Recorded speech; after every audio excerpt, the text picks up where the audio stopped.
ভিডিওটিতে ক্লিক করার জন্য আপনাদেরকে জানাই অসংখ্য ধন্যবাদ। আপনারা দেখছেন আপনাদের প্রিয় ইউটিউব চ্যানেল wow007। তো ফ্রেন্ড, সবাই কেমন আছেন? নিশ্চয়ই খুব ভালো আছেন। ইতিমধ্যেই বড় আপডেট, মাননীয় মুখ্যমন্ত্রী রাজ্য সরকারি কর্মচারীদের জন্য দারুণ খুশির খবর দিল। ভিডিওটি সম্পূর্ণ দেখবেন।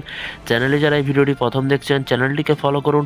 লাল রঙের যে সাবস্ক্রাইব বাটনটি আছে ওখানে প্রেস করে পাশে থাকা বেল আইকনটিতে প্রেস করে রাখুন পরবর্তী নতুন আপডেট পাওয়ার জন্য। ডিএ হাইক, গভর্নমেন্ট এমপ্লয়ি আগামী বছর সুখবর নিয়ে আসছে। সরকারি কর্মচারীদের জন্য ব্যাংক অ্যাকাউন্টে ঢুকবে মোটা অঙ্কের টাকা।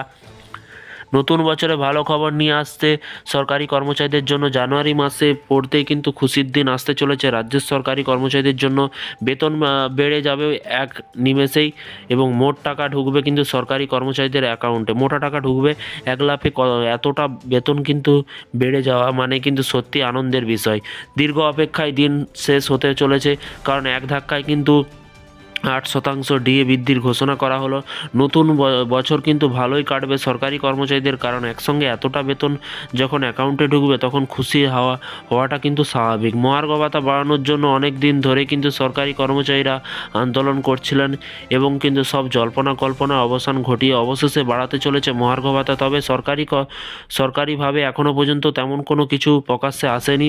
তবে গত বছর বাংলার মুখ্যমন্ত্রী মমতা বন্দ্যোপাধ্যায় 21শে ডিসেম্বর কিন্তু বৃদ্ধি করেছিল রাজ্যের সরকারি কর্মচারীদের জন্য ডিএ। কিন্তু চলতি বছরে সরকার ইতিমধ্যেই দুবার ডিএ বাড়িয়েছে। রাজ্যের সরকারি কর্মচারীরা বর্তমানে 14% ডিএ পান। অনেক কর্মচারী নতুন বছরের শুরুতেই কিন্তু আরও একবার বৃদ্ধির আশা করেছেন। কেন্দ্রীয় সরকারি কর্মচারীরা অবশ্য এই দিক থেকে কিন্তু অনেকটা এগিয়ে। কেন্দ্রীয় সরকার কর্মচারীদের জন্য ডিএ বাড়িয়েছে 3%। তাদের মোট ডিএ 53% নিয়ে এসেছে এবং এই কথা সকলেই জানেন যে কেন্দ্রীয় সরকারি কর্মচারীদের জন্য রাজ্য সরকারি কর্মচারীদের বেতনের ব্যবধান অনেকটাই বেশি। এই পার্থক্যটি বাংলার সরকারি কর্মচারীদের মধ্যে কিন্তু অসন্তোষ বৃদ্ধির দিকে কিন্তু পরিচালিত করেছে। কেউ এমনকি ডিএ বৃদ্ধির দাবিতে তাদের বিক্ষোভ তীব্র করার হুমকিও কিন্তু দিয়েছে। কেন্দ্রীয় সরকারি কর্মচারীরা মোট ডিএ পাচ্ছেন 53% এবং বাংলার কর্মচারীদের 14%।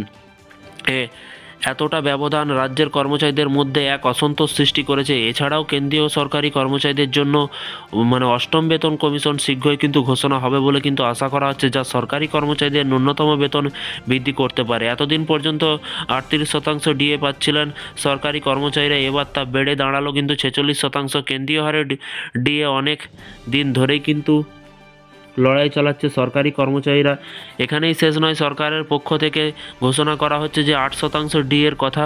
আগামী বছর রাজ্যের সরকারি কর্মচারীদের বেতন বাড়বে, সেটা কিন্তু নিশ্চিত। কিন্তু একটা কথা মাথায় রাখতে হবে যে ডিএ সবার ক্ষেত্রে বৃদ্ধি হচ্ছে না। শুধু ট্রান্সপোর্ট কর্পোরেশনের কর্মচারীরাই পাবেন এই ডিএ। শুধুমাত্র ট্রান্সপোর্ট কর্পোরেশনের কর্মচারীরাই কিন্তু এই ডিএ কিন্তু মিলবে। তো ফ্রেন্ডস, এই ছিল আজকে একটি ছোট্ট আপডেট। এই ধরনের প্রতিদিন সরকারি কর্মচারীদের বিভিন্ন রকমের লেটেস্ট আপডেট পেতে চ্যানেলটিকে সাবস্ক্রাইব করে রাখুন পরবর্তী নতুন আপডেট পাওয়ার জন্য। ভালো থাকবেন, সুস্থ থাকবেন এবং নিজের খেয়াল রাখবেন। Thank you.